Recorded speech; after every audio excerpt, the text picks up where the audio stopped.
in our video.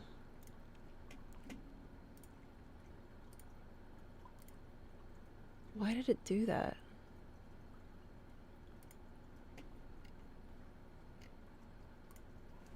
I don't know. That is really irritating. I did just switch the account to be from the US. I doubt that's what caused it, though. No. Well, the claims were online. Restream does, anyhow. Yeah. But does YouTube claim we are online? YouTube's showing. Oh, we are! I'm gonna close Restream. At least you get to see what an error, yeah, we're streaming to both. Refresh your chat and it'll be good. Yeah. Yeah, I just got the email that our stream shut down, and I was like, cool. Let us know about 5 minutes later. Thanks. Thanks, internet, for breaking the stream. Like, this is great. It's everything we wanted. Yeah, there was a spike in a lot of places being down a minute ago. Like Venmo was down, banks were down. There was an internet outage spike. In the area, or? In the area, it looks like. Oh, okay. Well, that's inconvenient. Yeah, that was really inconvenient. Hello, welcome back. Sorry about that. Sorry, guys. It looks like we had an internet spike that I was looking at the down detector and I'm like, there it is. Oh, I'm behind the text. Well. So we'll just wait a little bit. I gotta edit that announcement now. Okay. To YouTube. I want to ask you if you can stream a screen again. Hopefully that's not what caused the internet to go out in the entire. I want to ask you if you can stream a screen. Here, I might try something else. I'm gonna edit this announcement really fast on YouTube because the link is now different. Yeah, that's unfortunate. I wish you could keep it the same. Yeah. And fix the Twitch link. It is back, and hopefully it will stay back. It's back. Hopefully it'll stay. There was a spike in like a little internet down spike, so I was like, great, cool. I wanted you to check for me. Oh no, I can already tell there's lag. We're gonna try sharing my screen to Eric again. Oh, I don't know. If there's already lag, I don't know if we should bother with that. Oh no, I was checking the Restream account, and that has lag.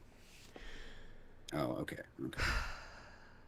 Just trying to think of which is the best way to go about this, because that's why we're using Restream, is I can't really stream more than 2.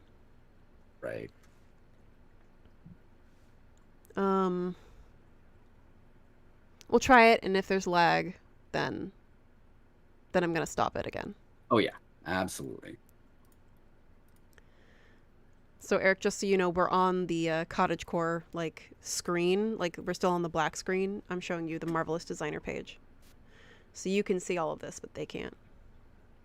Okay. That sounds. It's working right now. It's working now. We're gonna see. If it can't, then Eric just doesn't get it. Then Eric's just stuck with the lag like the rest of you. Yeah. Because there's a 30-second lag for most of these streams.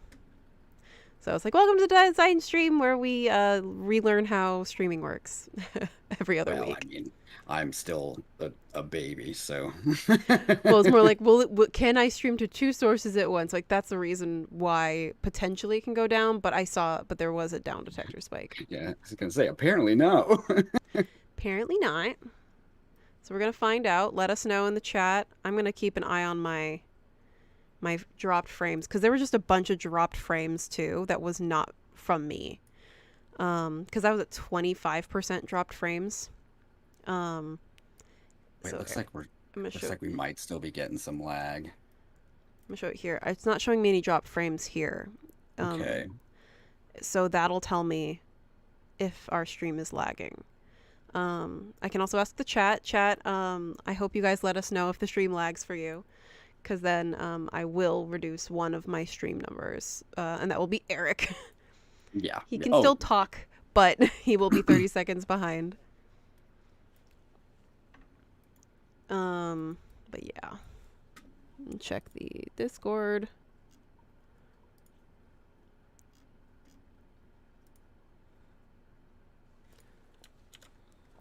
Share the reshare the link. 12:18. It's someone says it's buffering. uh-oh. Yeah. Yeah, let's drop it again. I don't see any drop frames though. On my end. Right, but if it's reaching everyone else slowly, then something is up, and maybe I hope it's not just that I'm in here at all, because that would be a problem. I think it's the fact that I'm streaming to video to you and to Yeah, OBS. yeah. Just shut that down again, and we'll see if that helps. We might just have to like the next option for that is for me to get a higher priced internet connection. Just lag and skip sometimes. Okay, we're gonna hang up the video call with you, Eric. Yeah, hang that up. You'll still be on the audio, but Yeah, that'll fix it. Hopefully.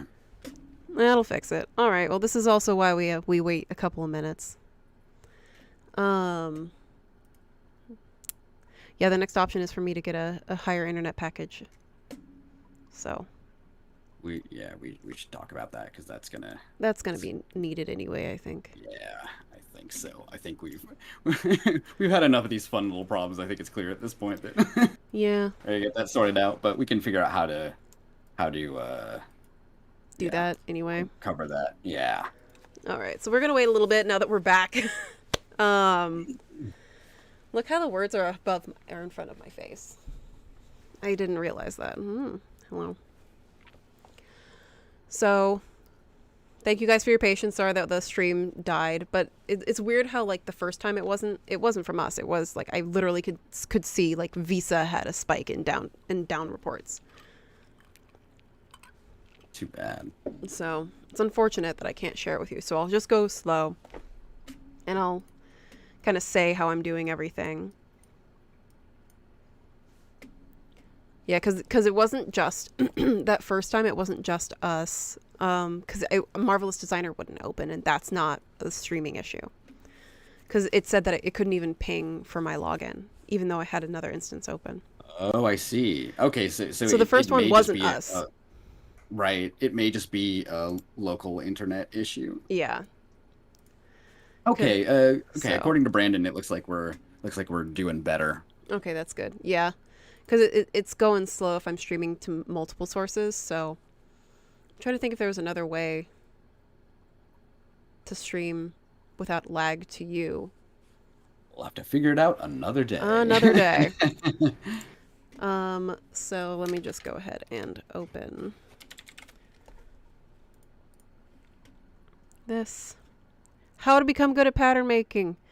You watch my streams. That's how you become good at pattern making. Let's go ahead and start this really quick. The spiel. Hey guys, for those of you who are new here, I am Megan, and I work for Marvelous Designer as a 3D designer and community manager. So if you are in our Discord, I am the moderator of the Discord and the mom of the Discord. And also on call and helping me in the chat and to moderate is Eric, and he works for Marvelous Designer as well as the U.S. Business Development Manager, and he'll be helping answer questions and moderating the chat and kind of chatting with me. He can't see. He will also be part of the 30-second lag that you guys have, so just we might have a little bit of a lag going on with that. Yeah, this will be weird. It'll be a little weird, but we'll figure it out. So to start things off, let me Control-C, Control-V.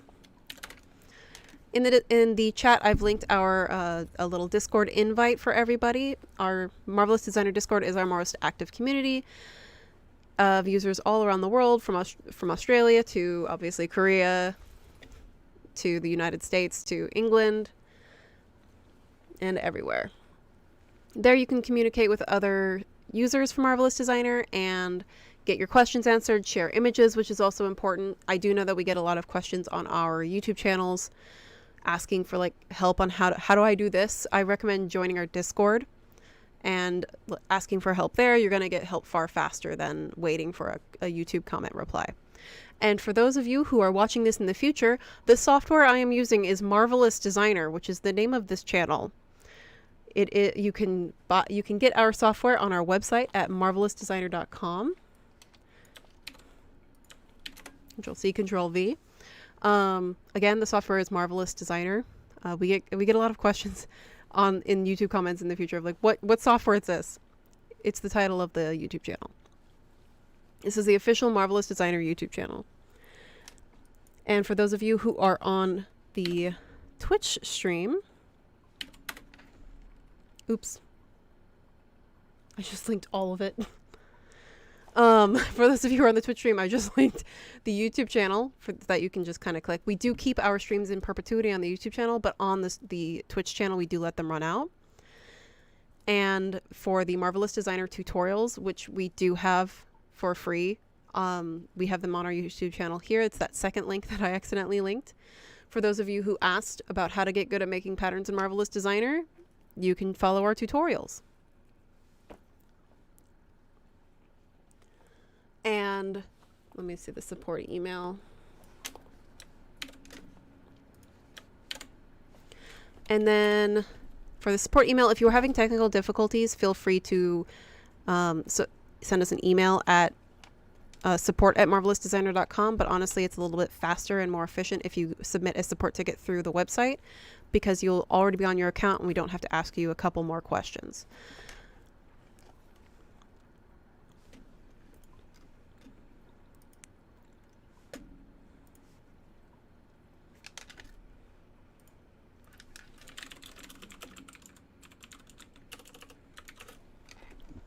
For that comment earlier, yeah, we don't have an add-on for Blender planned. We are focusing though on improving connectivity in general though, so that should help. But yeah, I'll take note of that.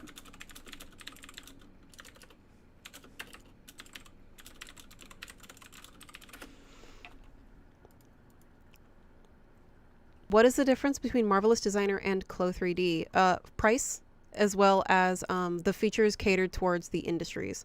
So Clo3D has a higher price point because it has features that are catered towards the fashion and pattern making industries, specifically for that pipeline of production and making technical packages and making grading and fitting garments in real life on real people. Marvelous Designer has different features, like Marvelous Designer users don't need seam allowance, whereas the Clo users do. So it has different features catered towards each industry. So we have retopology while Clo3D users have technical packages, and we have fit suits while they have like specific grading features.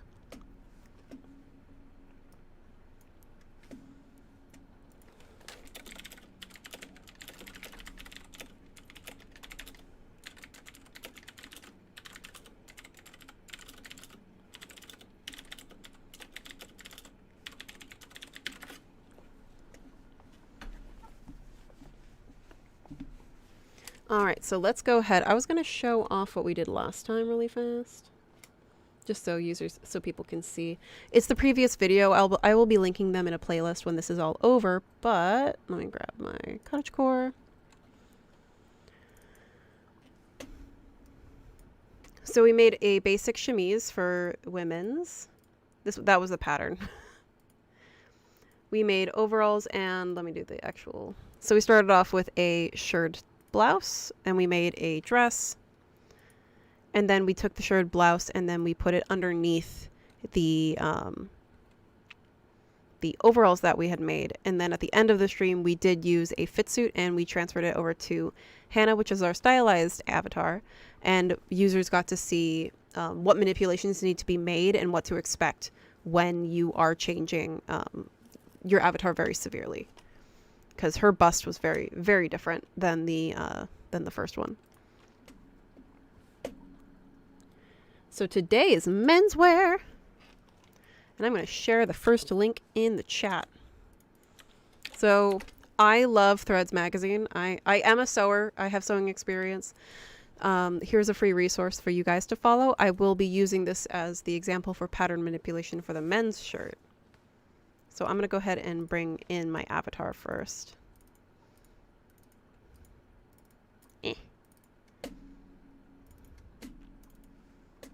For that.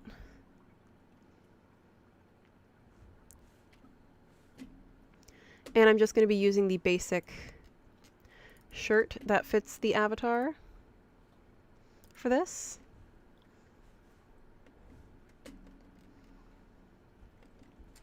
And I'm going to be I need to open this too so I can actually see. So I'm actually making a shawl collar. This is an interesting, I want to pull this over here. This is an interesting pattern. It's actually kind of hard if you're not used to them. I definitely had to practice this before the stream. So if you look at it, I'll have it here on the screen for everybody. So this is for a women's blouse or a women's jacket here. So I'm going to be using the men's shirt and adding a shawl collar to it. So we have like a shawl collar button-up sweater.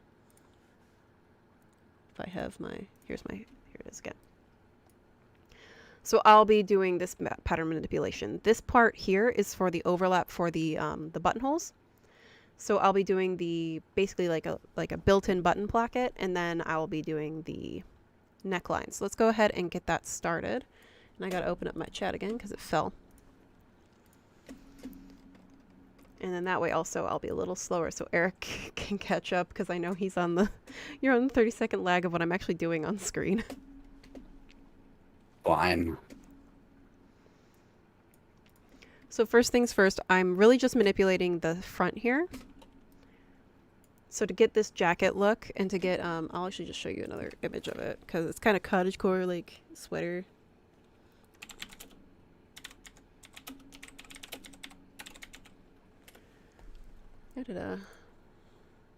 Images.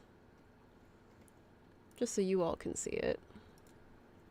Open a new tab. So this is what we're basically going to make, but it's just going to be a basic knit, kind of a cut and sew version of this. Because this one is this one's entirely knitted together. So we're going to make it look kind of like this. I might choose a different color. And let me grab my pattern again. I have so many tabs. Close that tab. Make sure I'm not streaming anything else. Okay. So let's go ahead and get started. So first of all, kind of like a button-down shirt. I'm going to do that first. So I will be adding the button placket by just using the right click and then offset pattern outline. And I'm going to have it be a 1-inch overlap. So I'll have a kind of 1-inch button. So I'm going to do half of that. So in millimeters, it's 12.5 millimeters. And I will be creating an internal line.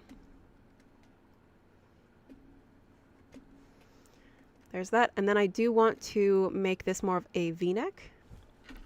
But let's sew these together first and delete that center front because it is no longer center front. To make this more of a V-neck, I'm just going to go ahead and pull down the neckline. There we go.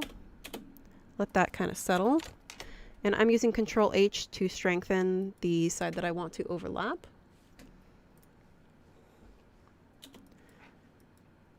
And I'm just pulling it forward. There we go.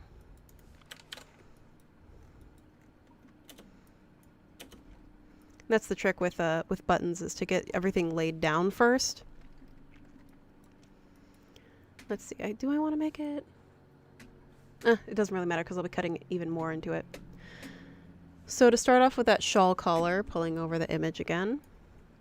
This is going to be half the back neck length. So this is actually going to end up sewing to the back neck. So that's also just this line measurement here. So if I click it with my left mouse button, I can see that the measurement is 100.9. So just making a rectangle, I'm going to just click once in my 2D window and then just add the measurements of 100.9 millimeters and just make it a square. And then I'm going to rotate this so it matches with the arm or with the shoulder angle here. So I'm going to right click my square pattern and choose parallel to, select the shoulder, and then I want to select the line that I just want to pivot this on. So now it's parallel to this line. So this is going to become a built-in collar. So I'm just moving it to this point because I'm going to just actually just draft this new collar piece here with the breakpoint. I'll explain the breakpoint and the roll line, and we're going to actually have another roll line because how Marvelous Designer works. This is for real sewing, so it's just, in real sewing, they're like, just bend it. Marvelous Designer, it's, we're going to add an internal line. Breakpoint, you say? Breakpoint. So that's actually the point on a lot of jackets. I should talk about it first. Yeah, that's just sort of where the shift to the lapel begins, sort of, or? Yeah, it's on all coats that have a lapel. Let me find an image for everybody. Sure, anatomy of a jacket. So the break point is where the fold stops. So we see here, this is the break point. So that's where when you have a lapel or you have a collar, that's where that roll point ends, or that's the break point. So basically that's where the point, that's where your fabric just meets the roll. Or it's also breaking the line. So it's the break point here. So basically you just have whatever roll, it's going to end right there. If there's a, and it's on all coats that have a lapel like this. Let me find another one. Unfortunately, there's a video game called A Breakpoint. This also applies to women's wear. Here. Open a new tab. Probably more people looking that up online than, than this, I don't know. Probably.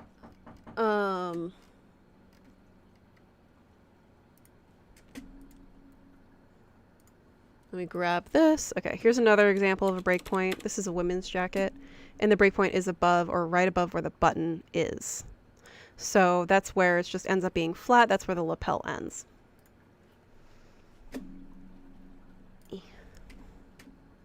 Intersection of the fold line and the outer edge. Yes, thank you. Welcome back, Rosemary. We lost our stream. Yay. Oh, you found, okay. She came back, good.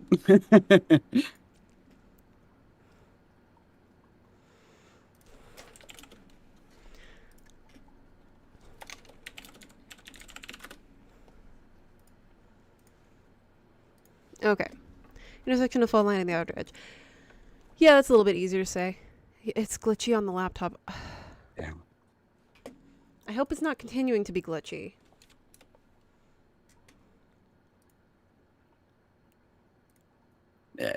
Jackets are hard. I tried to make one just from a pattern, and it took me a good month and a half. Yeah, jackets are really intense. And I still didn't do the best job. Huh? Say it again, Eric. Oh, I was just saying that I still didn't do the best job, but that's because I have very little sewing experience. So. Well, that's why it's always the hard part. But that's also why it's nice to have like the pattern references. So let's go ahead. I'm gonna go ahead and make this. So we had a breakpoint. I'm just gonna randomly select my breakpoint because it's a casual sweater. I'm going to just kind of select down here. So I'm going to just add a point here. Yeah, honestly, tailoring is a whole job. And with Marvelous Designers, like, I can make a garment, but then you have to learn how it's supposed to fit.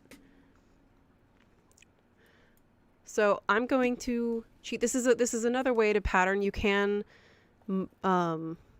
do an entirely new piece, but I'm going to go the route of just drafting on top of this just the collar, and then I'm going to attach the collar and merge it into the pattern piece. So this is the length that it needs to travel. So I'm just using the polygon tool, and I'm just going to go ahead and draw, and I'm meeting my breakpoint. I'm going to go a little lower than that breakpoint. And I'm just tracing the exterior edge of this pattern. Matching exactly those curve points. And I just created my collar. So this is actually going to merge with this other piece. So I no longer need that square. I'm going to free sew the edge that it's going to sew into. I'm just going to let that kind of land on top. And now you can see, actually I want to show you before I sew it. Now you can see here that this back piece is going to travel and sew around to the center back line.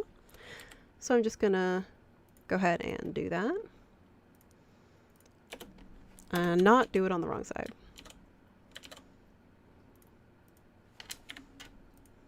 Remember which side I'm making this on first. And simulate. So there is the beginning of my little shawl collar here. So Control C, Control R, or sorry, Control D, Control C, Control D.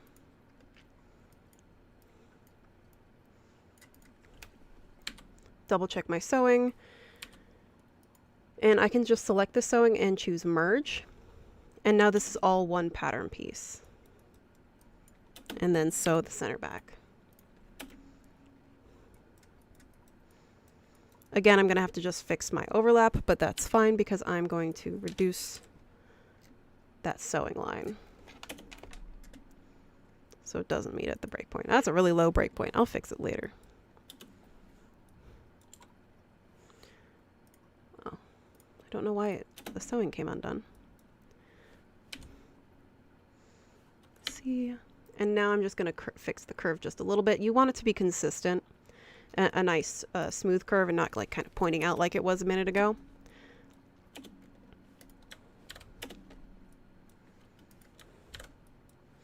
Stiffening them, and I'm just going to pull the front piece out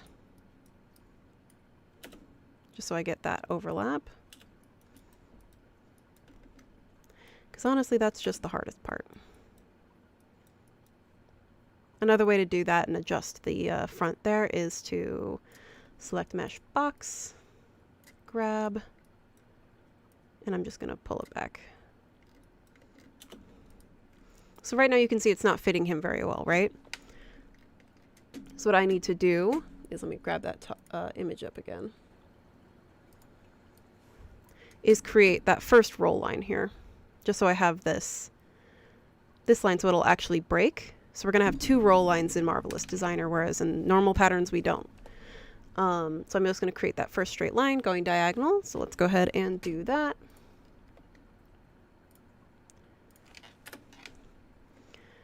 And I will do this manually, I think, just so you guys can see it.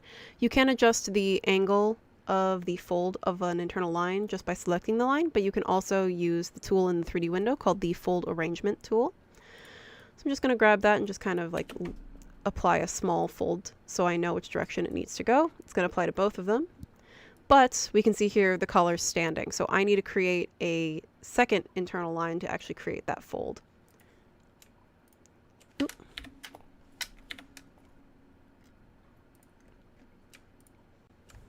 I keep hitting the Windows key instead of the Control key.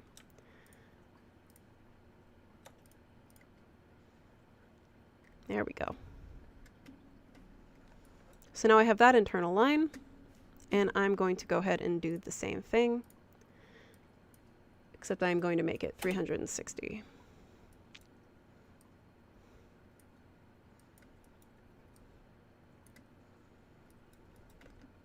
And there's the beginning of the jacket. It's very low cut, so we're going to fix that a little bit here. So once you've got the basic shape down, you can start adjusting the fit. Like, obviously this is a little low on his neck, so I'm just going to grab all these pieces and then just pull it up. Beachwear cardigan. Beachwear cardigan. So this is a much higher. This is a little bit better. I can also adjust this internal line too, because obviously it's a little high. It's not perfect, so I'm just gonna pull it down. It's also currently still strengthened. If I remove Control H, I can also pull this down.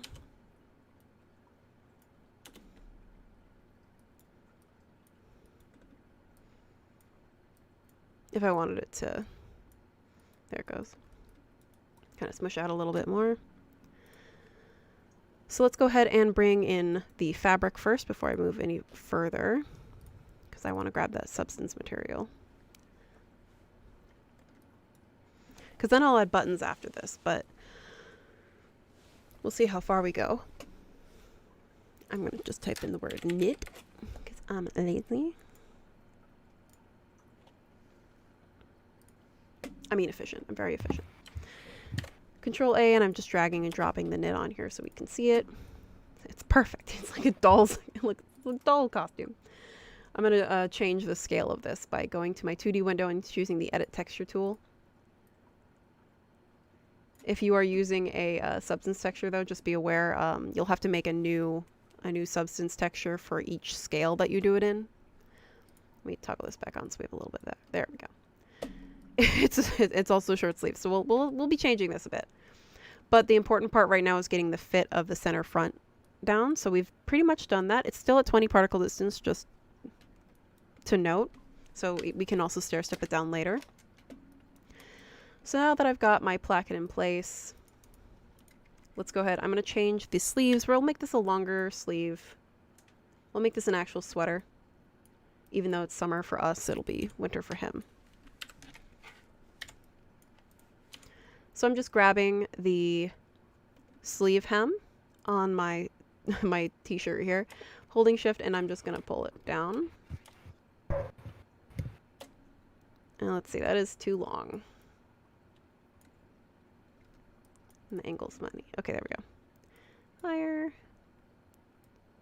Because I'm going to add a cuff. So I could let this simulate, but I'm just going to turn on the arrangement points. Got to turn off that texture. And then just put it on the arrangement point for the arm. Just to prevent anything in the future. Any like little simulation issues. So I'll add his cuffs. Just using the rectangle. And this is a cut and sew sweater, so I'm just going to have the cuffs be a little bit smaller. And I'm just going to sew the cuffs into the shirt. Where's the cuff? Selecting it in the 3D window, and I'm right-clicking and choosing Superimpose Side. And I'm just going to adjust it a little bit and simulate. So now I've got the gathering on the sleeve. Do you want to make it a little bit tighter? But not too tight. It's a sweater. It's a cardigan. It's nice and comfy. Control C, Control D to make a symmetrically linked piece for the other side.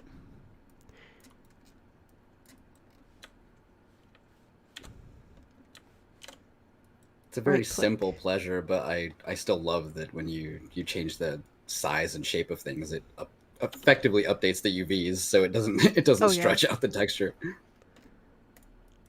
It's great. All right, and then I'll add a little hem here. We'll add a little band at the bottom. Oh yeah, select all of them. And I'm just going to shorten this. And I'm going to give him a waistband. I'm going to measure this length first. So I'm selecting and holding shift using the, I always use the hotkey, using the edit pattern tool. So this is the half measurement. So it's 511.3. So I just got to remember that. But it's also going to be smaller, so it doesn't really matter. 500. So we'll keep it at 500, but then I'll just make this 100. And it's nice to symmetrically link it across the center line, because then I can do just the half. So going from one side, holding shift. And now it's symmetrically linked on all sides, so I can right click and choose Superimpose Side and simulate. And there is my hem. I'm going to shorten that, as well as I'm going to shorten the entire width of this. Because I don't have, because it's sewing into the entire piece as the circumference, when I shorten it, I don't have to worry about adjusting my, my sewing relationships. Because when you shrink it, your sewing relationships will also shrink along with it. So just be aware of that. So this is tight, that's fine. It's intentionally so. So I can get more wrinkles. There we go. But I know I haven't covered it a lot in these tutorials, so I did want to add some buttons to this and kind of use the button tool. I do want to make sure I have the right. If it is meant, I'm like, is menswear right over left?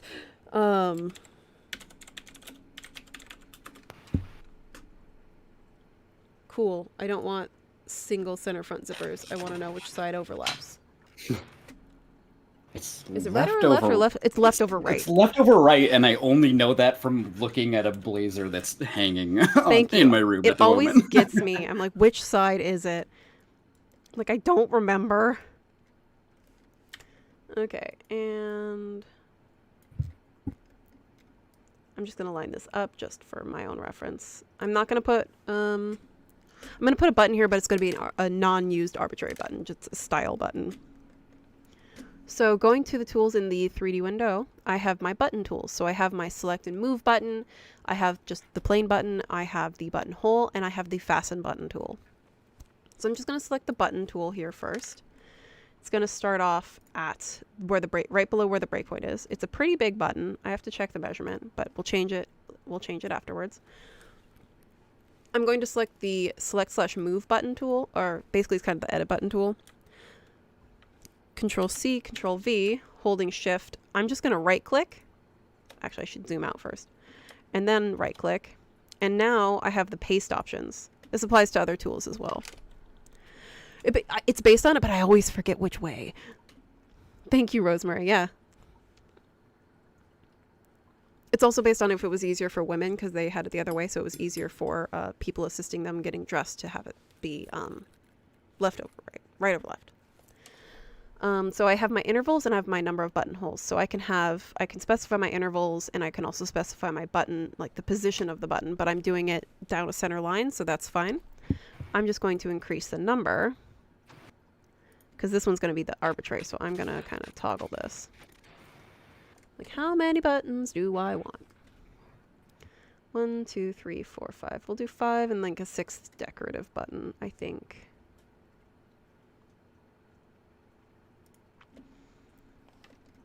And then I'm just going to do this in line by eye.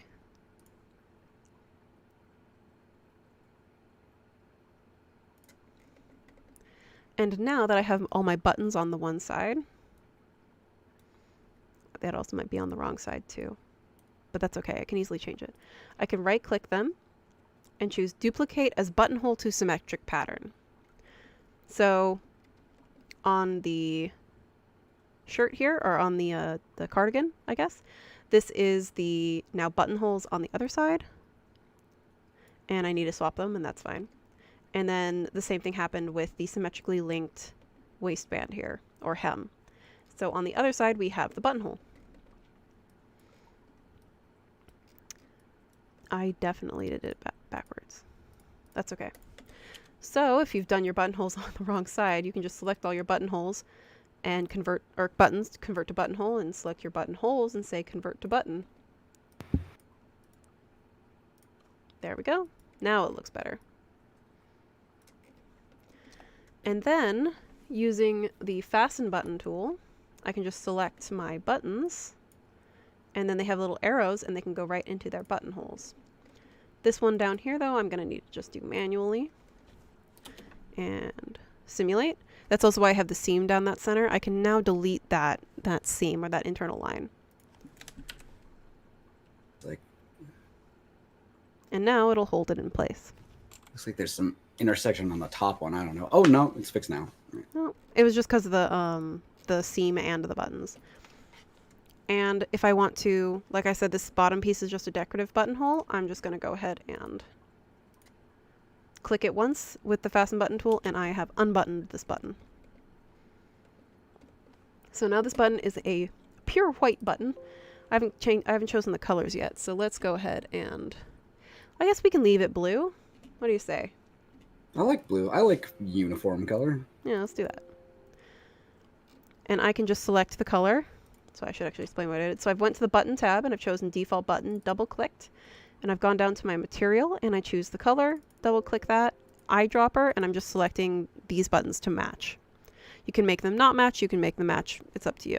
I'm going to make them match, And then I'm going to do the same to the buttonhole. Default buttonhole.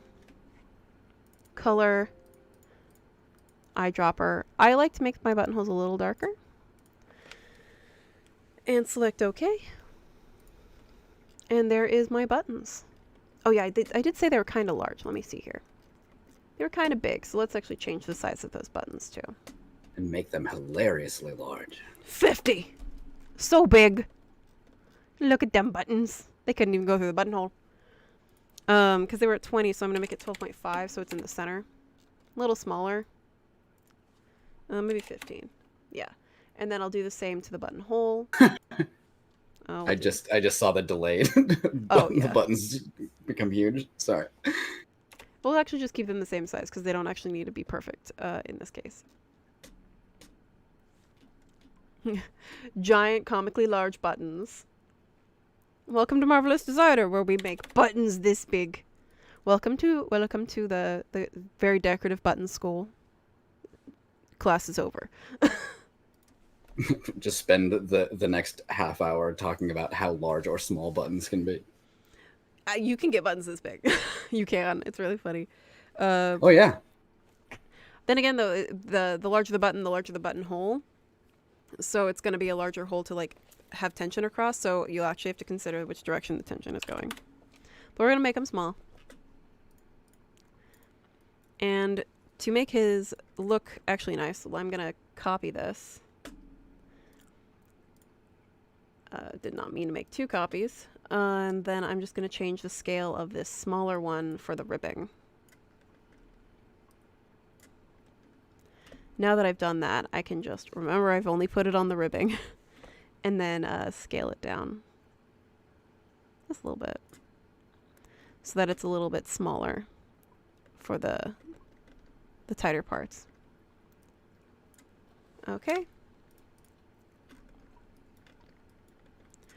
And let's go ahead and put a basic shirt on him just for aesthetic purposes.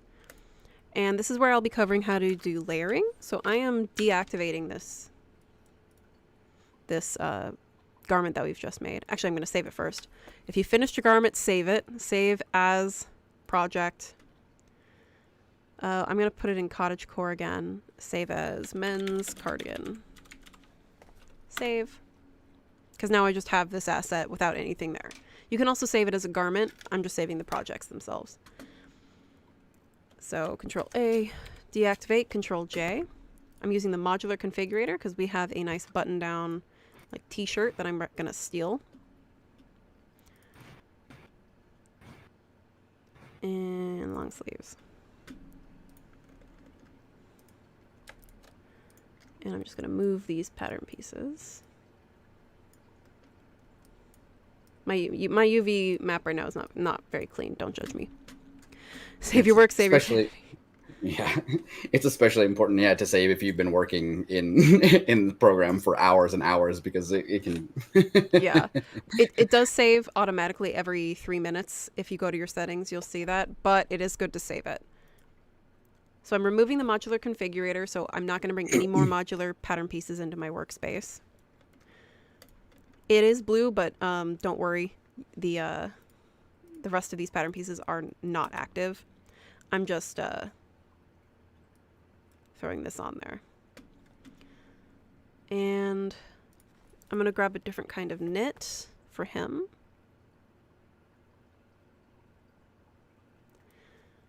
I'm going to try that one. Fiddle, drag and drop, please. The more substance textures you do bring in, the slower it's going to get, so just be aware of that. You're seeing this happen now. Especially while you are simulating. Yeah. See, I really like this. Like, this texture looks really nice. For just like a basic shirt. I like it a lot. I'll find out in about 25 seconds. Oh yeah, sorry. Let me zoom in for you. Oh, I know. You're just talking to everybody, not me. There you go. You're pretty. So to do layering, I'm going to select the entire cardigan. It's going to be on top of this sweater. And I'm going to go to my property editor and go down to simulation properties and the layer. And I'm going to make it layer 1. You can make it really you can make it layer 50 if you want. Just remember, if you start bringing more pieces in, how many layers you have. And now that I've done that, I can activate this with Control J. So number one, I think before I do this, I should adjust my shirt a little bit. The one thing about buttons is they are most likely to cause collision issues because they are an OBJ being imported. So to account for this, I'm going to deactivate this button just so it doesn't interfere with the simulation. These in this shirt, whoops. In this shirt, it's actually sewn on, so these buttons are decorative. Like, they're not actually going through like our actual shirt is. So I'm going to deactivate that button, and I'm going to grab this shirt and just pull it out a little bit to make it easier for the simulation. And then I'm going to simulate. Because you'll see at the bottom here, I've lost that button. It's actually on the other side of the garment here. But if I didn't move it like I did in preparation for that collision issue, you can lose your buttons. Basically, like, they can like just kind of end up somewhere on the back piece, or you can just have collision issues where it starts trying to consume itself. So I've lost a button and I need to reactivate another button. So I'm going to go to my select and move button tool. I'm going to turn off my simulation. I'm selecting that button, pull it back out, right click, and I'm going to activate it. And just let that kind of go back in. And then I'm going to grab this button that disappeared, which it's actually, let me flip this so you guys can see it. It's actually right here. It's on the back side. So all I need to do to fix that is, again, using that select and move button tool, select that button, reset 3D position. Oh, I selected the wrong one. Turning off simulation, go to the actual button that you're trying to adjust. Here it is. Reset 3D position. And then kind of let this come back down. Yeah, so this is things that can happen with buttons, but this is also because I moved this piece. There it goes. Now it's a happy button.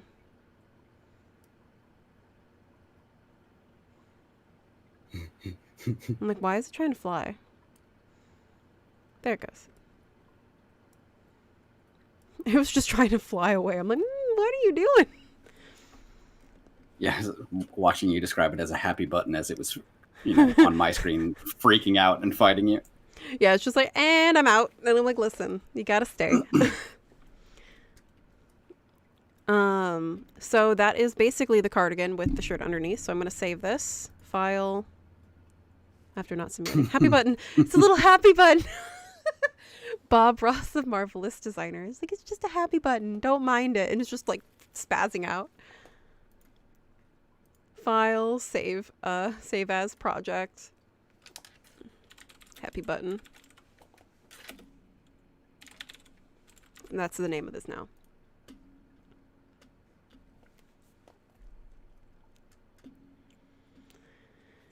And we'll save that. So, oh, you read it? Excellent. Excellent naming convention, yeah. So basically that layer is done. So let's go ahead and start a new project. So I'm going to go to File, New. I've saved it. We're good. What's next on my list here is we have the quilted jacket. Let's do a quilted jacket. It's not as, like, these are basics. These are like, cottagecore. You live in Ireland and it's going to rain. Like, let's be honest. Cottagecore is basically based on that. So we're going to make this quick jacket because I do want to cover this on stream because not a lot of people know. Do I want to use the modular mode? No. We're going to use the basic garment again. No.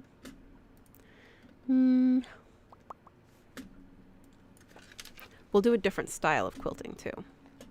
So first of all, I'm going to adjust my collar just a little bit. So I'm going to make this a a simple collar jacket, like with a really short collar stand. But first things first is that I need to make this a little bit more true here. I'm going to do it in a different way, and let's see if this actually works. I'm going to rotate parallel to this one and make... I don't want to make parallel like that. Alright, try that again. Rotate parallel to this one and this one. So I can line up my pieces. There we go. Normally I set them side by side, but in this case this is also a good way to check and take a look at your patterns. And see how your patterns flow into each other. So there would have been a large gap right here because it's quite square. I can see this here. So I'm just going to go ahead and make some changes so that this flows nicely and it's closer to his neck.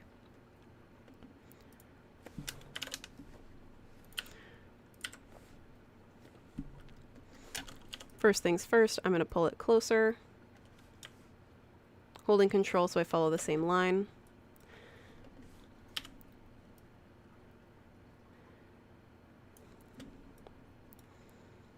Watching my corners and angles here so I have them pretty consistent still. Happy button. We're making a happy jacket, everybody. I'm gonna just like Bob Ross of YouTube of Marvelous Designer Training. That's so funny.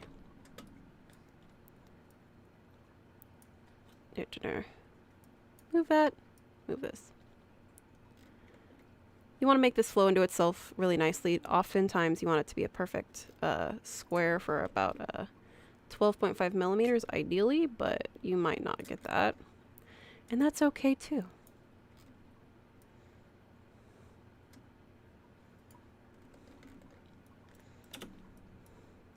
I can see I've got a little point here, so I just need to adjust for that.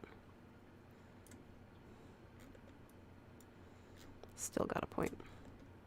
There we go. Yeah, it's a little high on his center front neck here, so I'm just gonna drag that down a little bit. Because I'm not gonna really resize this too much. There we go. And I'm gonna make a collar stand now. So I'm going to rotate this back. So rotate y-axis, make this y-axis, holding shift, and I'm just gonna bring it back to its original position. So now that I have this measurement here, I'm going to measure the half of the neck again. So 222.6, 2.6, and 50 millimeters high. Unfold across center back with symmetrical editing, and stitch center front, holding shift. And right click in the 3D window and choose superimpose side. I'm using Control H before it simulates. So it'll pop out. And there we have our standing collar here. So it's showing us that it's a little stuff here to accommodate for this piece. This would end up being a bit of a curved collar, which I can do. Let me just use the pin to see how much I kind of need to take out. Just a little bit though. If I wanted it to be a little bit closer, so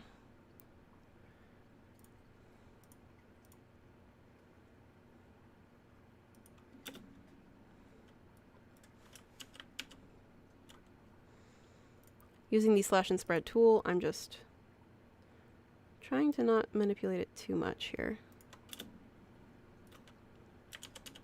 I can also just leave it as is.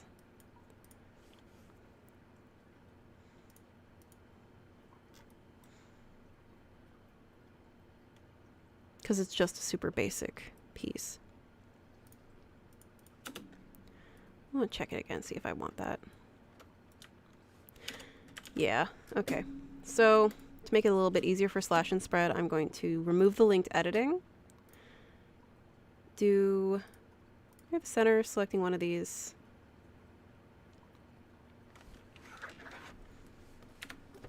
I'm going to cheat. Angling it in. Slashing and spreading.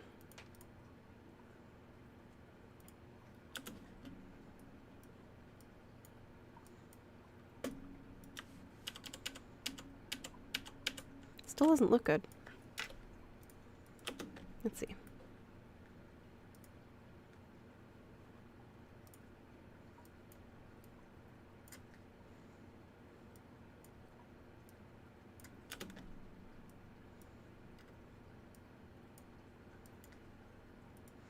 Convert to curve.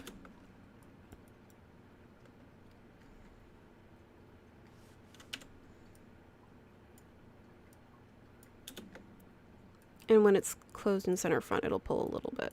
That's fine.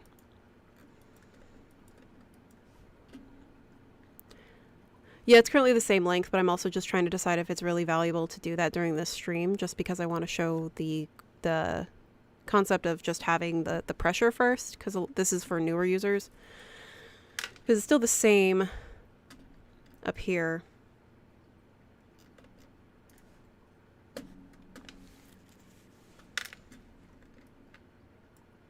So I'm just like, is there really value in that right now? Because we only have maybe an hour left, and I wanted to get on to making another jacket, which I can probably do that again.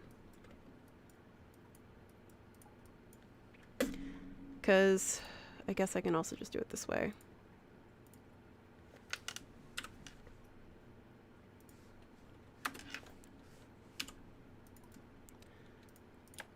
Cut.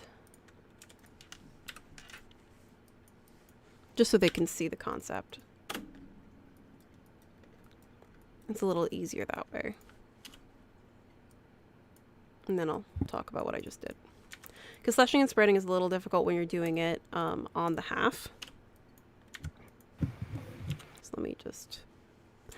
Alright, so what I was doing and what Rosemary was talking about as well is I was removing the excess of material here at the center back on his neck. You can see here it's a little closer fitting to the neck, which is what you generally want. With slash and spread, sometimes it works, sometimes it doesn't when you're removing the upper portion.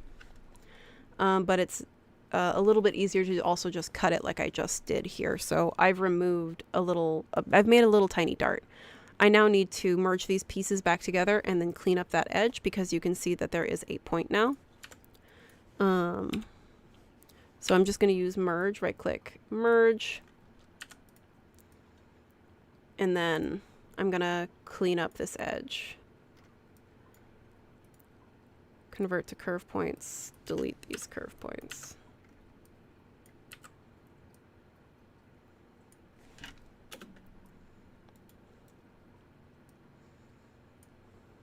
There. Just so it's a little cleaner. So now it was fitting out here. So we had a point coming out here. So I just cut it using the dart method. And I just cut that piece. This really only works in Marvelous Designer or like if you're working in real pattern making. And then, but I wouldn't want to put a seam in the actual back neck of like a real jacket. But in Marvelous Designer, you can just cut it and merge it back together quite quickly. Which is what I did just here. So it's a little bit closer fitting on the neck. So let's move on, because I've cut away a little bit. I do want to cut away a little bit more, I think. And I want to fix this. This angle is not. Okay. Again, trying to make it as square as I can. So I'm going to add a zipper to center front first. So I'm going to delete the sewing for the center front piece. Open that up. And then I'm going to go to the 3D window and choose the zipper tool. And the direction that you choose doesn't really matter, but just make sure you do the same direction. So I'm going up, down, from top to bottom. Double clicking to finish the one side and then doing the same to the other side. Zooming in. Oh, I didn't do it to the, oh, I did do it to the collar. And then simulating.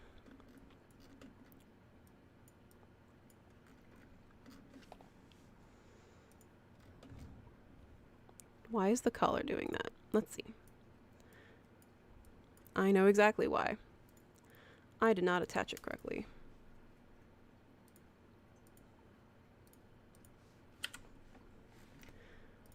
So I had a little curve up here when I first did this, so make sure you start at the correct point, otherwise you will have a little bit of problems with your zipper. And selecting the backspace button to take a step back in my working flow. There we go. See, I no longer have that little curve point. You want to make sure that they are the same length, otherwise you will have a little bit of issues and just have to probably redo it like I just did.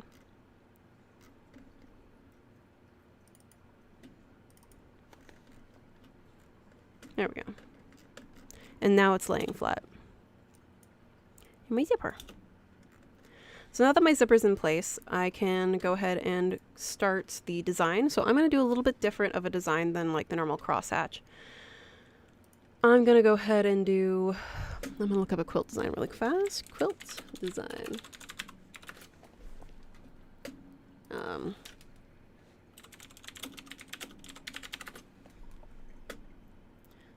I can do straight lines, I could do the quilt shape, I can do... I guess I'll just do straight lines so that people just get it for a little bit faster, because I do have a few more pieces I wanted to make.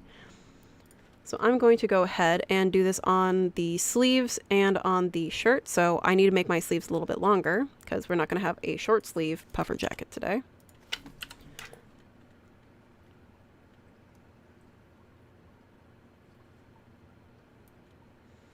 And again, I'm just lengthening my sleeve, noting how long it's going.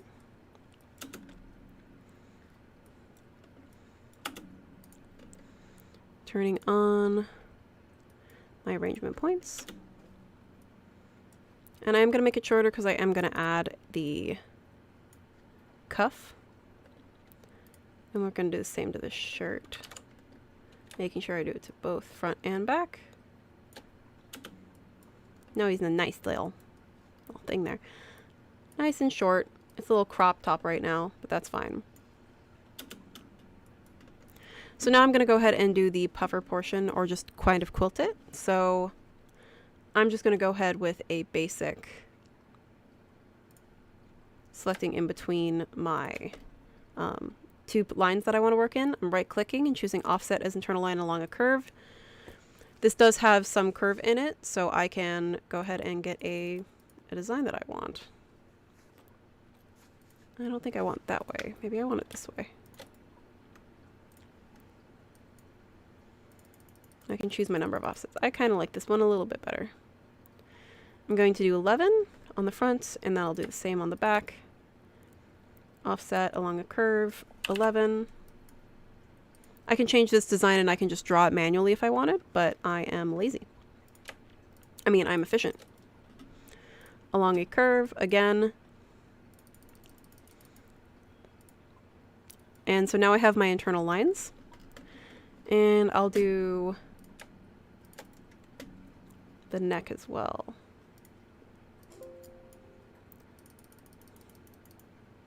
Just for funsies. So there we go. There's my design. I'm going to select the entire jacket, and now I'm going to create an upper layer that will have the pressure. So I'm right clicking and choosing layer clone over. You can also do layer clone under, it's just whichever preference. I'm doing layer clone over because I'm going to remember that this is the upper piece and have a positive pressure value. And the lower piece will have a negative pressure value. So pressure of 10 and then negative 10. And now, even though this is 20 particle distance, you can see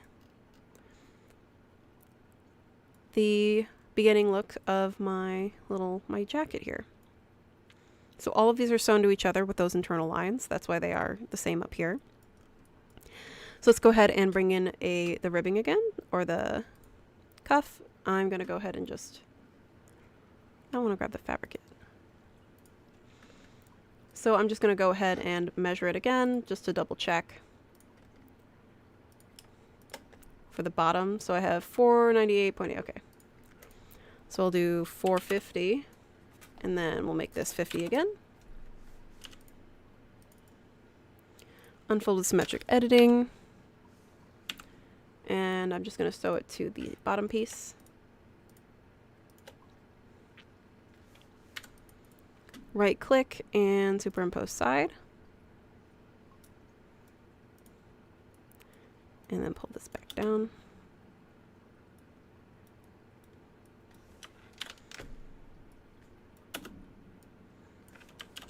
Did it do it upside down? Yeah, it's upside down. I just gotta pull it back down. Come here. There it goes.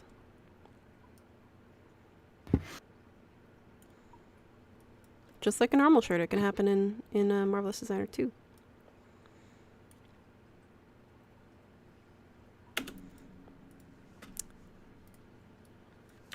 I figured. Fine. I'm too lazy. I'm just gonna do it this way. There we go. See, it's good. Oh, I forgot to add it, so I'm gonna have to redo my zipper, but that's fine. My zipper is gonna have to meet down at the center bottom, center front. But we'll go ahead and just make the cuff.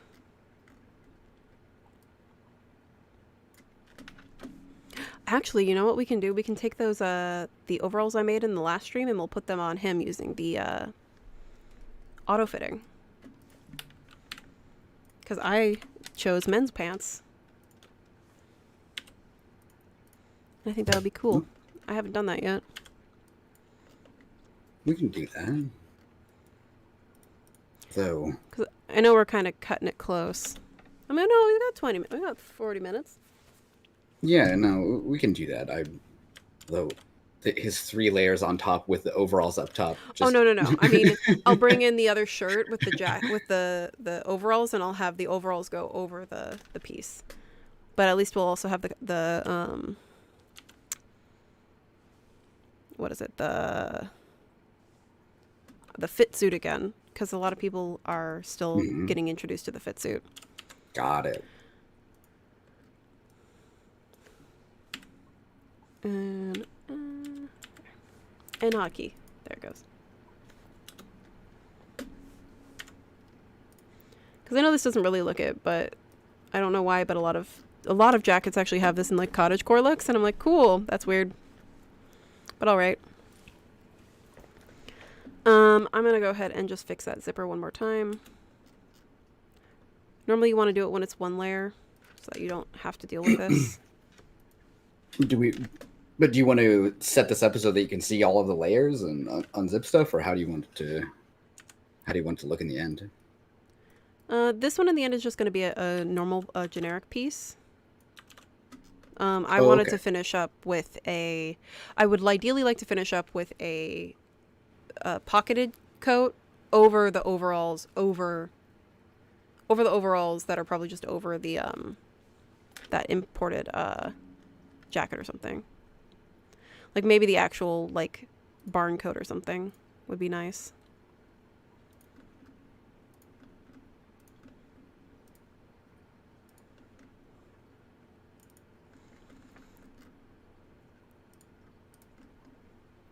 To like have the finished look.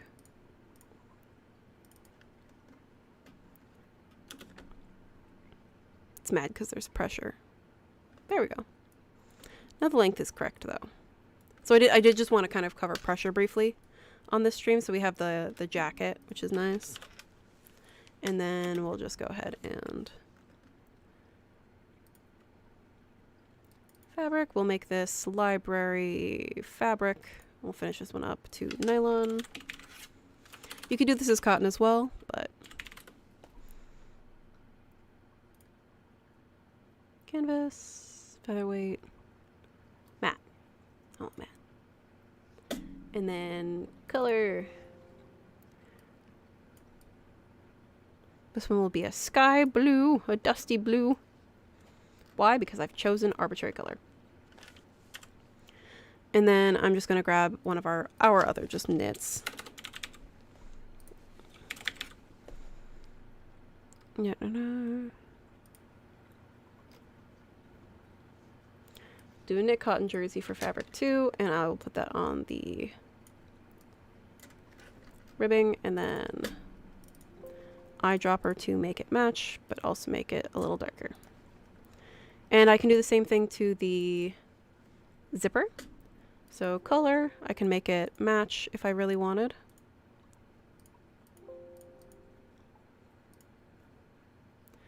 And the same thing with the zipper pull.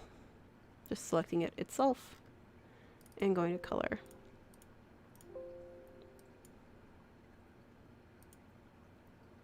Toggle on. There it goes. And now it's matchy matchy. So now we have this basic jacket. I wanted to do the more complex quilted look, and I'm like, that's more time than I want to deal with it. Jacket.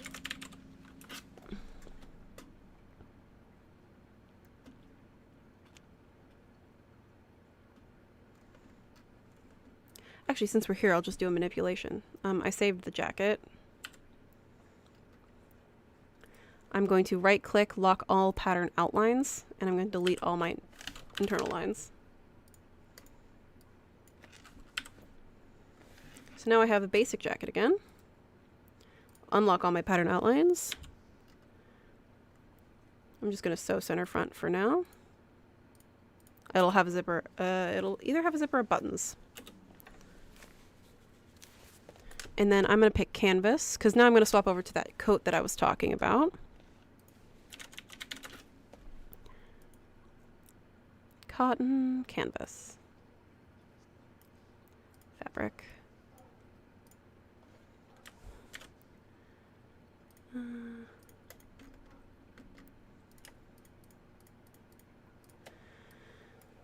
Cotton canvas.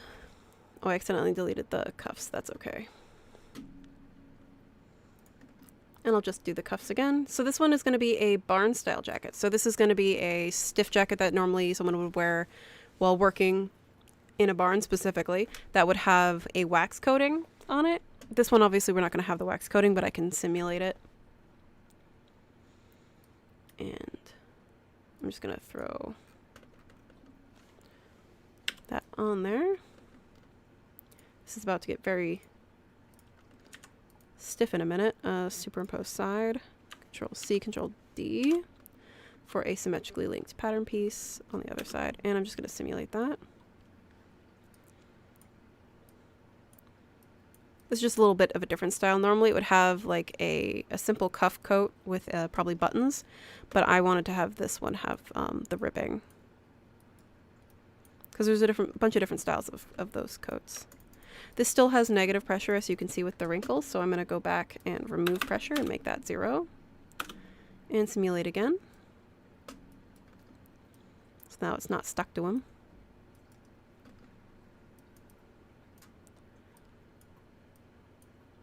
Come on.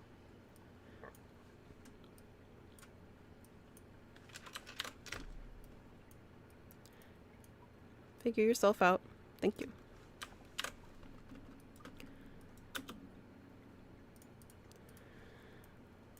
Okay.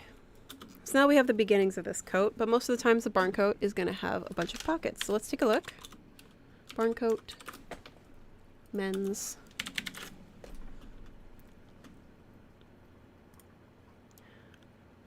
So I'm making this one with the cuffs. I'm going to roll down the collar, I think. I'm going to grab a reference image for everybody.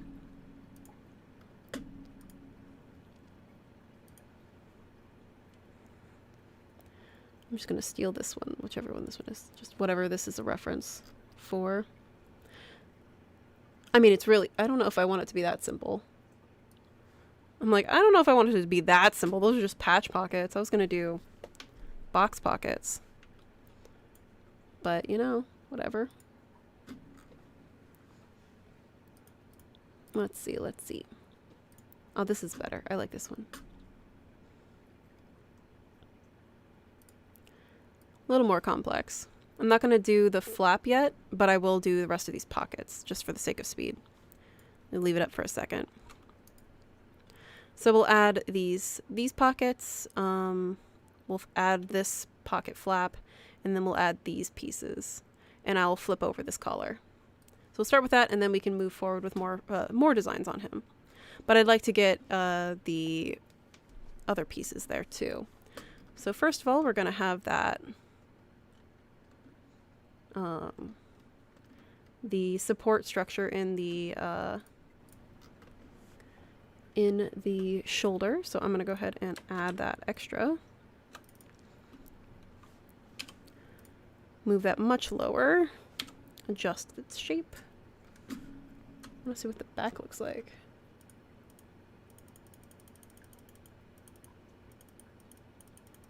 Oh, there's no back, so I can just do the front. So to do that, I'm just going to use the trace tool, select everything here, making sure to select all my external lines and the internal line. Right click, trace this pattern, and then Control C, Control D, and then just stitch it on using the free sewing tool.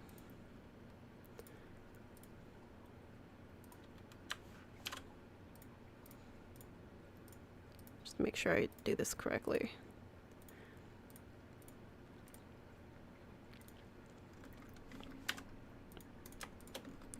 Right click and superimpose over.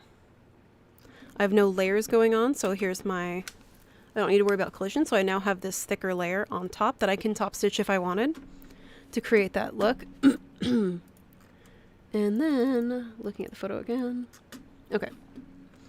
Then we'll do some pockets. I already kind of have some pockets, but we'll do it by hand. We'll do internal line. Square, long press, internal rectangle, and I'll do the square. It's okay to have it this low because I have my waistband attached still. So we'll do our pockets. I'm going to have them be that pleated square pocket though, so I'm going to go ahead and use trace this pattern, make the one side, select everything else, and freeze it. And then prep by turning gravity off. So going to simulation properties and then gravity, making 9800 0. And then I'm going to split this in half, split, uniform split 2, uniform split 2. I'm actually just going to do it on the half to make it a little easier for everyone to visualize. Strengthening this, I'm going to have offsets, so offset pattern outline, just so you can see it in the 3D window, or 2D window. I'm going to stick with a 1/2 inch fold, so this kind of goes in with our previous pleat tutorials that we've had. So I'm doing 12.5, so this is going to either be like the underpiece or the overpiece, but I'm going to do it twice. So I'm making a box pleat pocket here. Default corner, right angle, yes. Oh, I should have. I'll do it one more time so you guys can see. Pattern outline twice and make sure to create an internal line. You can make these bigger. I just want a finished 1-inch box pleat for this pocket. Okay, and then right click and unfold with symmetric editing. And then I can actually use the pleat tool, or the pleat fold tool, double click, and choose. You can check this by choosing box pleat and then simulating because there's 0 gravity. So blue goes in. If you look at it, blue goes in and red goes out here in the 2D window. And if you don't like it, you can always change it to make it go the other way by just selecting the inside and selecting the opposite direction. And I just chose box pleat and it swaps it out.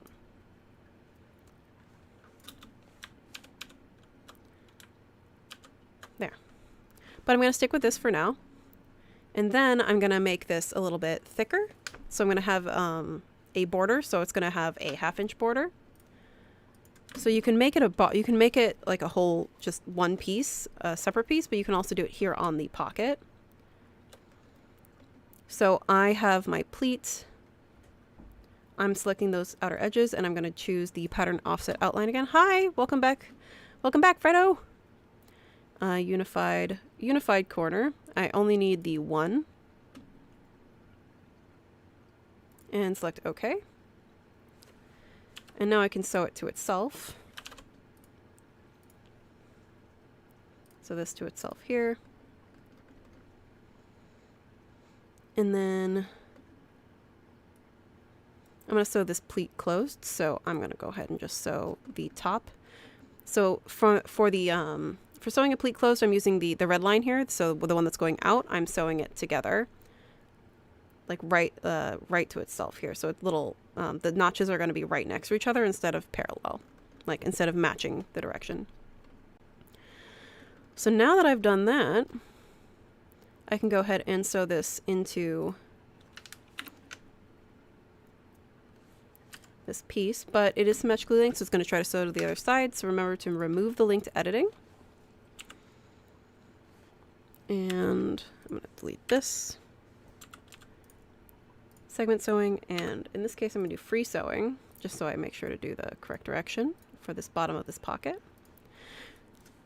And then last but not least, we want to have the actual pocket bag have that angle and make it a little bit more square. So I can do it manually, which you guys have seen, by using the fold arrangement tool, and just fold the angle so I can make it 0.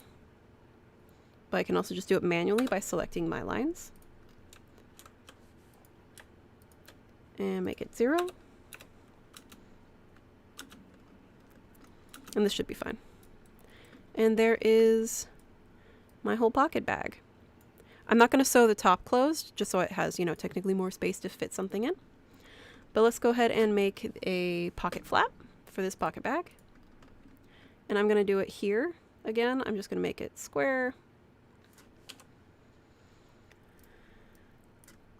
I'm going to curve this one.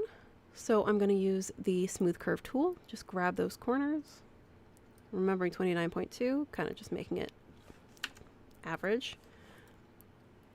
Clone this pattern, and then I'm just going to sew it. Give it a second. There it goes. And superimpose over. But before I simulate, always pull it out. There we go. And there is no gravity right now, so there's a reason for that, because I'm going to do the same pocket on the other side. So Control C, Control D. Kind of just put it on the other side. And in this case, I'm not going to use superimpose over because these are already in the perfect arrangement and fold, and I don't have any simulation issues. So I'm just going to bring it as close as I can to that pocket.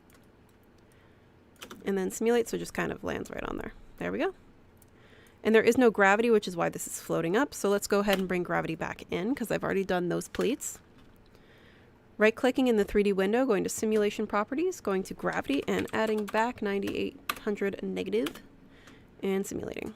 Again, this is all still 20 particle distance. So that's why it's a little ugly. And I'm going to turn off that one. And then we'll just make another one of these pocket flaps. We'll just take the line. Trace. Trace as internal shape. Oops.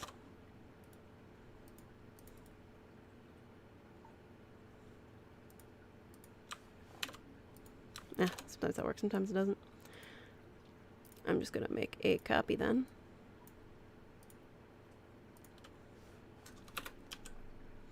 And grab it. And just move it up. I'm not going to have it on the other side, but I'll have it on this side. So this is kind of faking having that hidden pocket. And then I'm just going to copy this. Control C, Control V. And just sew it right to this one. This one is asymmetric. And so I'm just going to right click, superimpose. Okay, under is fine. There we go, superimpose over. And then let's unfreeze it all. And simulate. And let's actually make this look nice now. So I'm going to add color. I want to choose. So we're on cotton canvas here. I'm going to eyedropper the nylon. We'll make this more blue. We already have a blue jacket. Let's make this tan.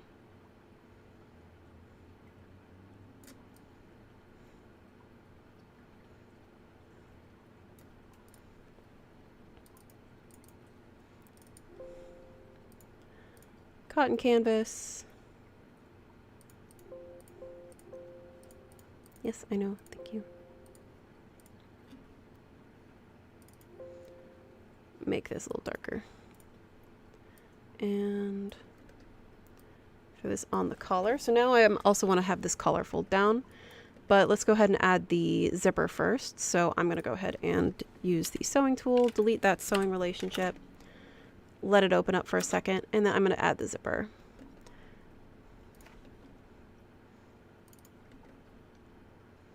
So I'm going to add a roll line to this coat collar once this is there. So it'll half be closed, half be open. So to do that, I'm just going to use the select remove tool.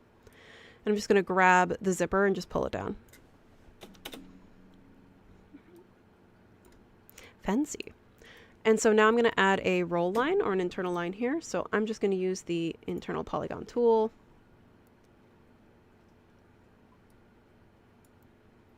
And just start my roll line.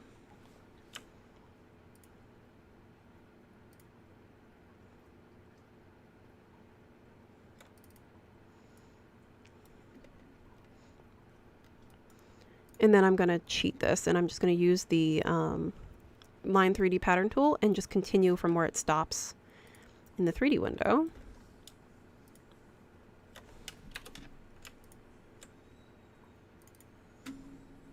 And right click, convert to internal shape. And now I can make this a roll line. So I can go ahead and roll this using either the line tool or the fold tool here.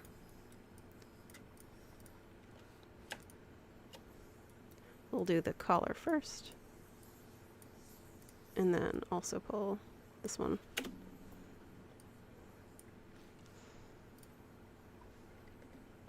And then check my internal lines. Which one are we at? So make this 360, and then these ones will also be 360. Oh no, these ones are going to go the other direction, 0.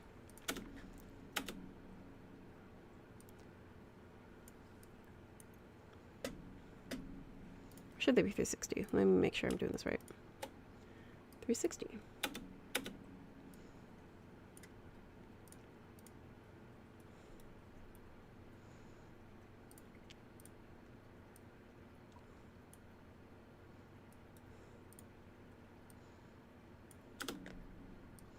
There we go.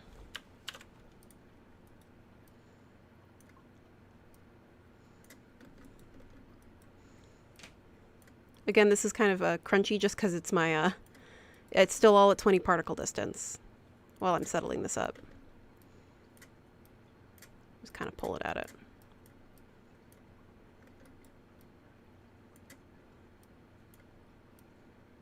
There it goes.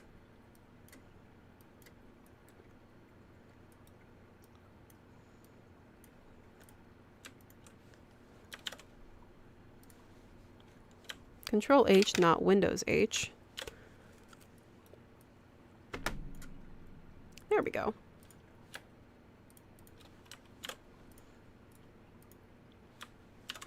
Fine. Come on, you. It's doing that because it needs to be stiff, so I need to add like the I need to add, where is it? Bonding and things like that. I'll probably just leave it on strengthen, just so it kind of stays open. I could also tack it open if I wanted to. But I'm just going to leave it like this for now because we're pretty much done with this jacket. Let's make this zipper match. Or at least we'll have a silver zipper. So that I can bring in that, so we can finish an actual look here. There we go. I'm going to save this as a file. So save as project and then barn coat. And then let's go ahead and complete a look with all the pieces that we've made. Sorry if that was loud. File new. File, import, add, or actually add garment or project. I'm going to add the project. He will not wear the beautiful overalls, but we're stealing the overalls. Make sure I'm not bringing in my avatar and making sure it's under add. Because it was already simulated. So I'm going to go ahead and steal this. And I don't need the flounce. And I'm going to use... He already has a fit suit, and there was already a fit suit on the previous avatar that this was made on. So I can just go ahead and use the auto-fitting feature. Maintain graphic size, maintain pattern curvature, and I'm hitting OK. Because this is pretty much the menswear version. I think I just added elastic in the center back.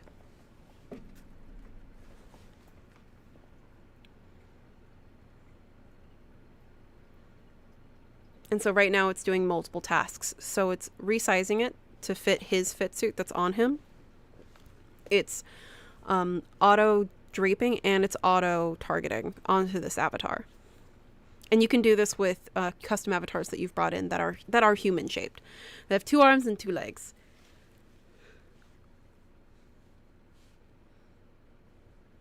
Hey, look at that.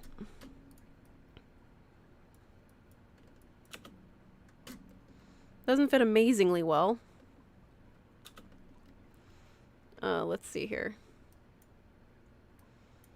Most of this is going to get covered up, but I kind of want to do this.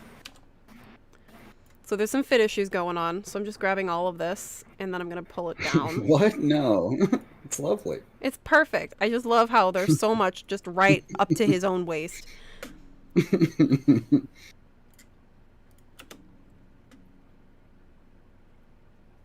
That's generally how I want my waistline to look. Yeah. There you go, Eric. We'll make you these pants. IRL. Alright, the problem is that I have pockets here. And there it is. Okay. This is always the hard part. Okay, we're going to grab all of this. And then I am going to remove this line. Ah.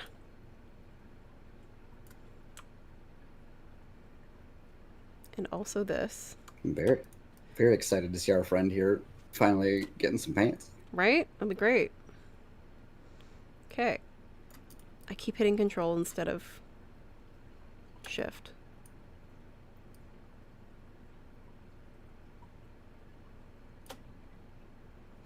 Because this is going to need to be a little bit bigger.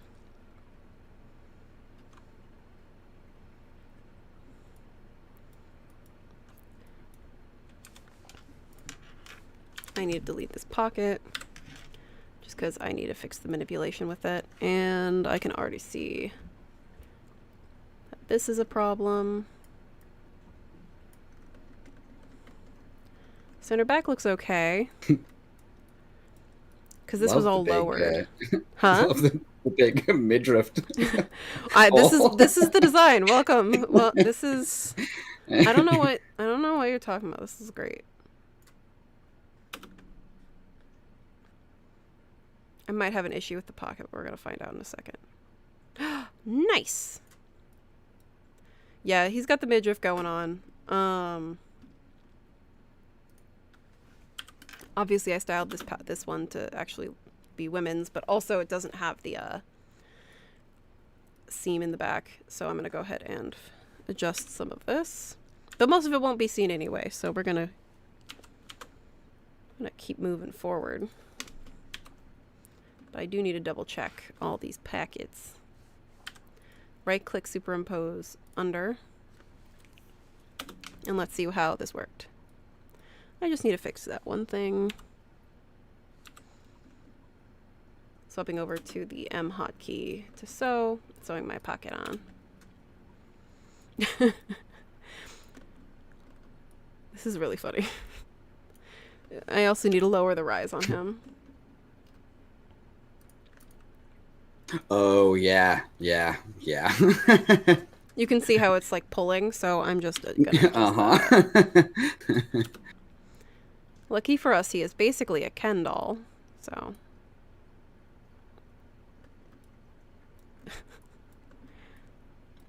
Let's see. Okay, I'm also gonna adjust this. Yeah, I was gonna say, you should have that flare at the top on the sides. The pattern actually does have it because this is actually supposed to have adjustable buttons in the pocket so that you can adjust the size, but I didn't do that on this pattern. Oh, okay. But I do want... I mean, he's going to be wearing a shirt underneath this. Right.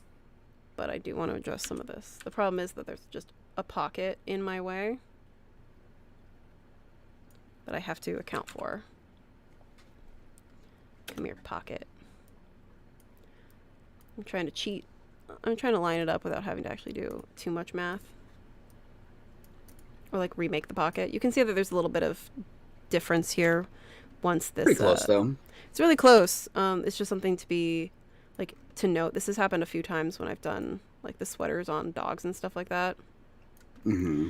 The fit suit is not perfect, as we can see.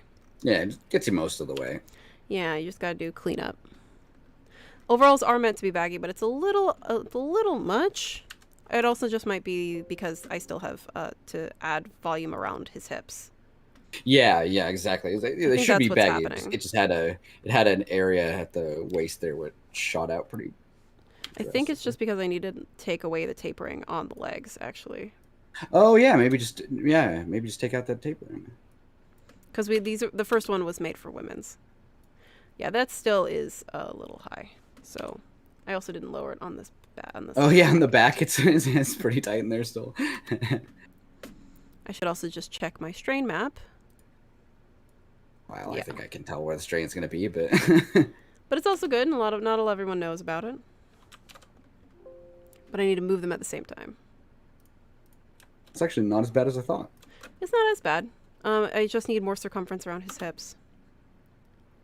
It would only be slightly pretty uncomfortable to wear. I might just add it center back.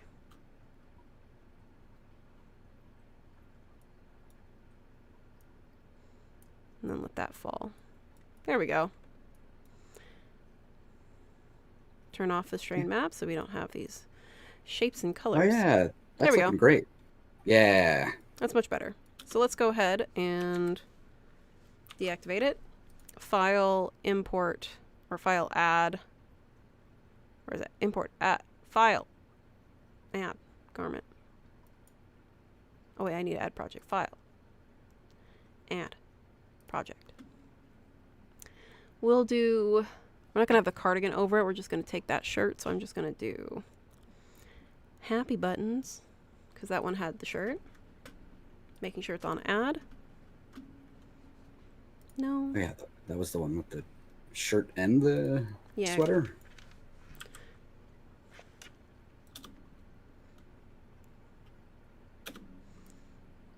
And I'll cheat by doing the shirt and make the shrinkage weft 80. Simulate. Activate the overalls because they don't have any buttons.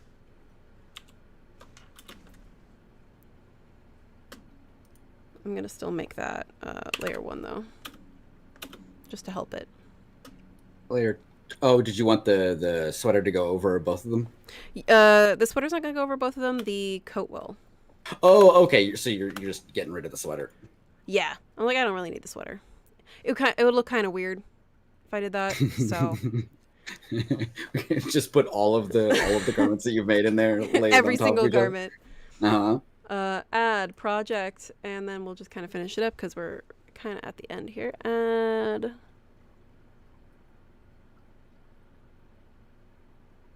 barn coat. Scared myself for a second. Oh, I thought it was gone. Yep. I was like, where did I put it? It does sort of in the thumbnail look up to be about the same color as a skin tone, so it sort of looks like maybe it's not there. Make it layer 1. Make all of these frozen. I'm gonna make this a little bit easier by taking all those pockets in the center front. Just pulling it forward. Is the overalls not layer 1? Well, I wanted to have the coat go over it. Right, right. I thought you'd make the coat layer 2. Oh, I made it layer 0. Everything back to layer 0. Oh, okay. Oh, I see. I see. Got it. And let this sort itself out for a second. And I will undo the zipper, so I can just select the zipper. And then fasten off.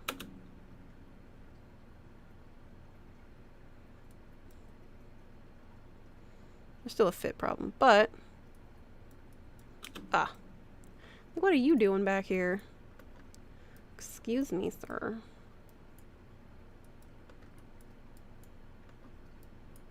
Yeah, I just saw that.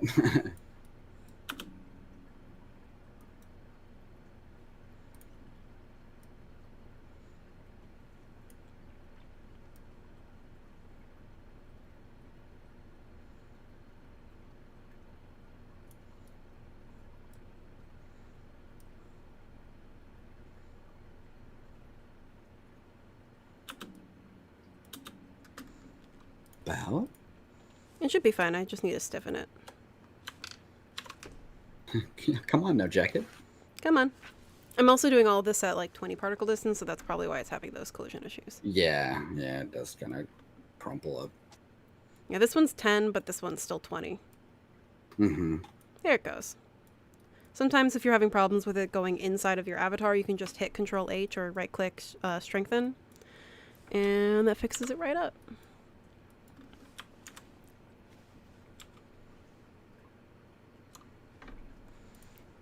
Like, you only get a part of this jacket. This is the one thing, though, is the pockets end up needing more assistance when you have to redo it. Oh, there's the flaps pop up and everything. Oh, yeah. And the pleats. That's the one problem with these. Yeah. So simulation property is 0. Reset 3D. Where is it? Reset 3D position. And B, I'm just going to clean this up. Right click, deactivate sewing.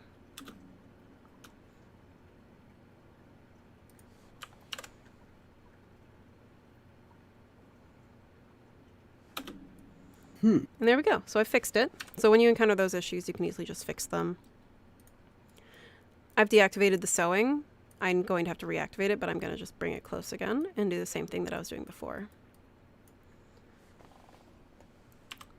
And using the B hotkey or the edit sewing tool again, I'm just selecting all of that and activating my sewing.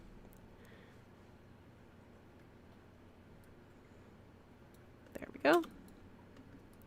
And I'm just going to do the same thing to this other pocket. The reason that this has that collision issue is because I let the pocket go inside and settle coming outside from underneath another layer. Mm-hmm. If I didn't do that, I wouldn't have had to clean this up. But I did want to show this as a troubleshooting example.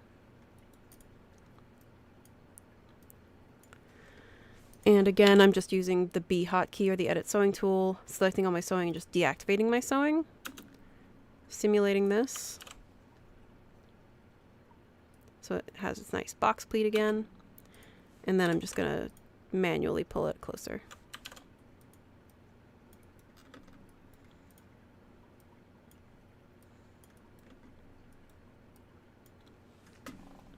And then reactivate my sewing. Right click and reactivate.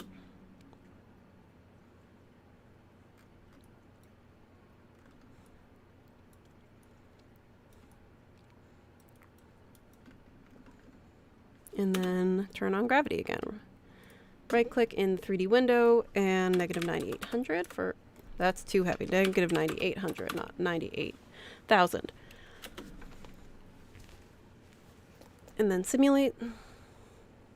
I could put a button on this piece, but I don't have to. Just so it like lands on top. We have other tutorials that show you how to do that. Yeah, we can maybe finish it up later with a button. Yeah, and I'll probably fix the rise of the of the overalls before we give them away, because we made it cute for like women's wear. Yeah, this one we ran short on time, and so now he just has some overalls that He has some high waters right now. he ordered online, and yeah. You're like, these will fit. They don't fit. But we'll make this one available for people to just have the not the undershirt, because you already have that for free, but for like the jacket and the overalls though. Yeah. For later, and I'll adjust it so it actually fits him. But let's go ahead and share the rest of those previous links. I just saw your. Make sure you give him pants. We'll give him pants. We gave him pants, Eric. He didn't have pants for so long. For so long, distressing. I know. He had so much outerwear and no pants.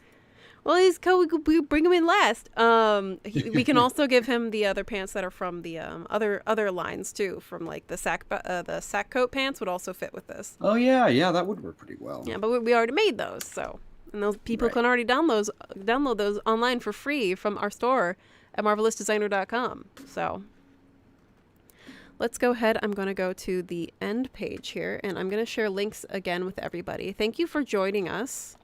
Yeah. Thank you as always, Rosemary.